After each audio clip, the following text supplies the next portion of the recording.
Alright, I've got to make some lantern doors. Um, while those pieces are cutting out,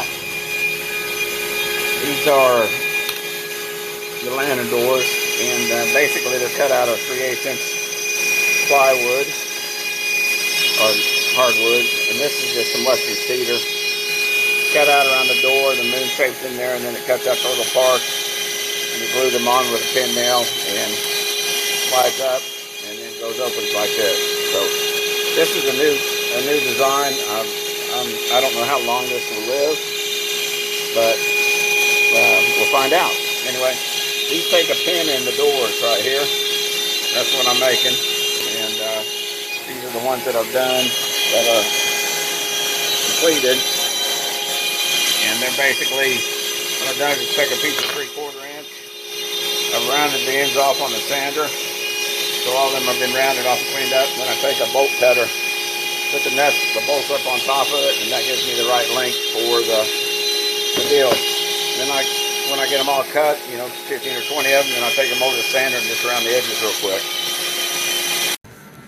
Well, I thought I had walnut lanterns, and I thought I had cedar lanterns. Well, I had cedar lanterns, but no walnut lanterns. But I had glued up this blank, so I went ahead and let it run while I was gluing up my other stuff. I have a walnut blank set up. Got some blanks set up for some doors, some tinder boxes. So I think we'll be good after this amount. And it's gluing up. So let me clean this up, get this out, and get the walnut one in there. All right. There's a new jig to hold 8 of them little critters. And get the old vacuum sweeper out here and vacuum it up and see what we got going on here and clean it up. Should be 8 posts in there. 1, 2, 3, 4, 5, 6, 7, 8. So let's get the vacuum out and clean that thing up. Alright, went in there and made that a pocket. We wouldn't carve it, V-Car wouldn't carve it on an 1/8 inch bit. And just would go in each end, that's it. So I made it a pocket, just cut. And that's doing a good job of those slashes. That's pretty. The first one over there, I'm up to just glue in a little slot of wood and let it cut it again.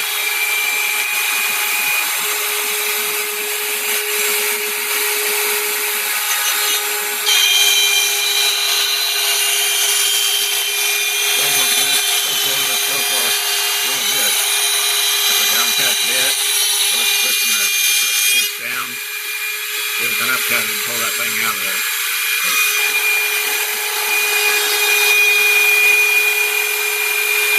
That's a whole lot faster than what I was doing the other way.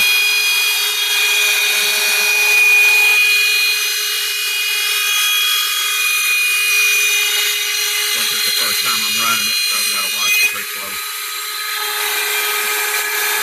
Some of the things you don't see whenever you're watching somebody working on a project is on a CNC, when you can't feel each piece and you're bulking them up, as you notice, this is a 1/4 inch in, this is a 1/4 inch in. Well, that one went in probably close to 3/8. So it cut that little bit of 1/8 inch in the corner of that, because this is 1/4 and that's 1/4. If one goes in a little deeper, then pretty soon you got this part here that's just hanging out there in the middle air. And we don't want that. So to fix that, I took some of them cut-offs that was out of those middle parts, and I'm just going to put some instant glue in there and basically just go around the spline of wood. It just fits in the groove, and then I'll recut them here in a little bit. And what I'm going to do is run this on the bandsaw and then glue that other piece in there, and then just recut them on the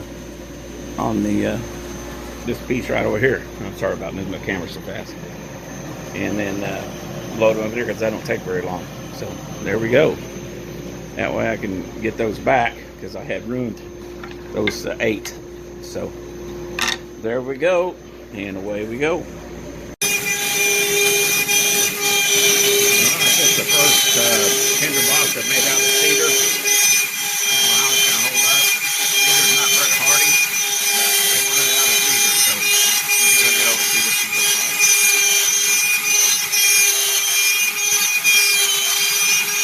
I've used pin nails on each one of these. You don't have one of these in your CNC and you're missing out. Milwaukee 23 gauge pin nailer. Probably one of the handiest tools in the shop. And I just got some pins down in that. You can't see them. Even when you're finishing, you can't see them because they're just nailed down good.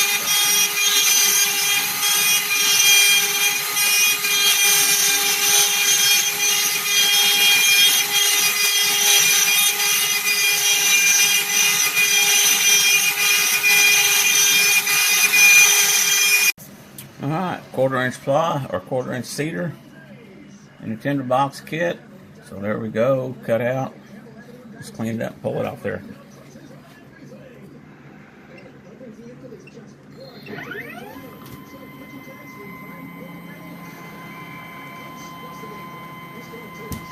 Alright, then I've got that tacked down with pin nails, so I'm going to pry it up with a screwdriver.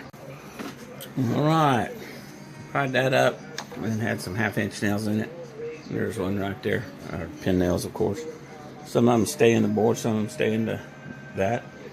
In this case, I had them. This is scrap, so I'll just basically pull them out with a pair of needle nose real quick, or pliers, and the same will go with those. All right, that's what happens when you use cedar. You saw all them teeth that were broken out. So I went into the Dust Deputy and pulled out my cedar shavings from the 1/8" bit, and then I used some good old Type Bond, and I smeared the glue all over it, and then I sprinkled it with that and pressed it into the deals, and because I just had way too many teeth to try and fix. So cedars, you know, it'll just split out and you lose a whole roll of teeth here and there. So I'll let that harden overnight, then I'll sand it again, and then I may need to fill it again. And when I get done with it, it'll look pretty good. So, all right, these are my lanterns for the kits that they've been ordered. There's some over there, and a couple of them they want assembled. The other they just want left in kit form, and I got glass out. So it's just a matter of putting them together and going to town with it. So there we go.